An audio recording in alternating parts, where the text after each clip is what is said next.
More than 2 million Australians have recently gone through menopause, a significant life phase that can take a physical and financial toll.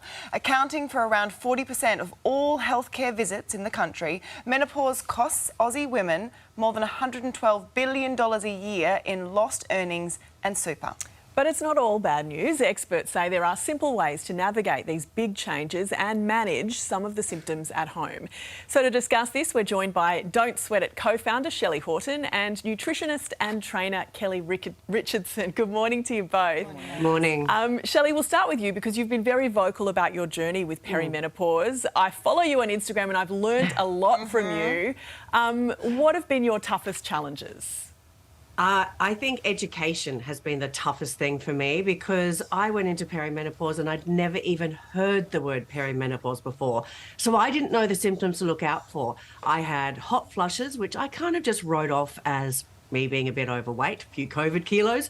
And then I got like 1 out of 3 women with perimenopause, quite severe anxiety and depression. And I'd never had mental health issues before, but it got to the point where I had days I couldn't get out of bed.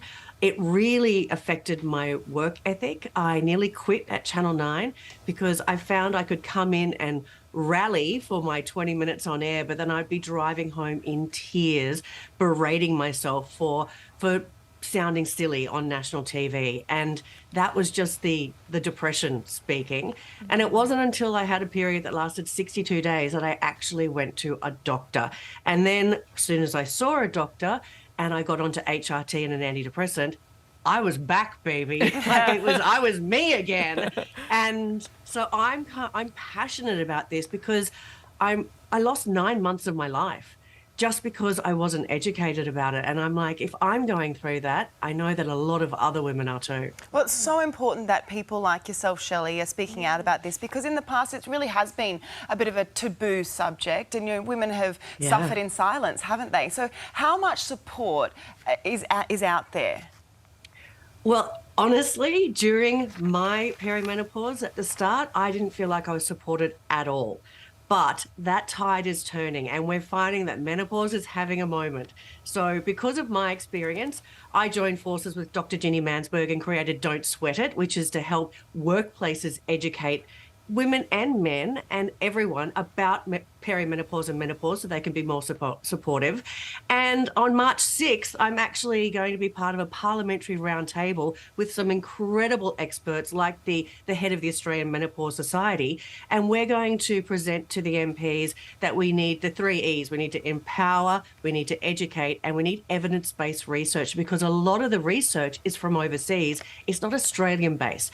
And the thing is, if you're educated about it, you can then make choices. And for me, as soon as I educated myself about it, I got onto HRT, I started looking after my mental health, I started doing gentle walks, all of the things that now I know really, really help when you're going through, you know, such a transition. All right, well, let's talk about some of the things you can do because, Kelly, you're a nutritionist and a trainer. You specialise in this life phase. How common do you think Shelley's experience is? I think Shelley's experience is very extreme, but I also think that so many women, I mean, every woman goes through menopause, but every woman is experiencing some sort of symptom. And I think I love what Shelley's done. I love Shelley's work. And Shelley's experience goes to show that women can be helped going through the menopause. So what can they do? What are some of the things that they can do to help manage these big changes in their life? So first of all, and I love what Shelley's doing, is I like to speak about it. So talk about it. Talk to your friends, talk to your doctor, come see a nutritionist. But then other just lifestyle factors we can look at. So one of the experiences that women go through is a lack of sleep. And as soon as we don't sleep, we become more hungry. That can often lead to overeating and weight gain, irritability. So looking after your sleep and creating a really healthy sleep routine, making sure the room is set up right for your sleep, having a 3 to 5 step routine, such as shutting off devices and TV about an hour before bed, having a shower, maybe using some essential oils. I love lavender oil before bed. And then just doing some meditation or reading. just to set you up for the best sleep possible. The second thing is looking at your calcium intake. So when estrogen levels decline, we need to make sure we're supplementing with calcium to support our bone health. So it's very on trend at the moment to not have dairy. So you can have 3 to 4 servings of dairy per day to reach that 1,500 milligrams. But otherwise, tofu, tempeh, soy, fortified cereals and milks. Tahini is a really great natural source of calcium that we can include in our diet as well. Yeah, we'll have a little tahini drizzle. And then also fish that have got bones in them. So think about canned salmon, that's a really good source of calcium. So making sure that we're hitting calcium requirements. And then finally, exercise. Now, being someone who is in the fitness industry, it might seem like an obvious one.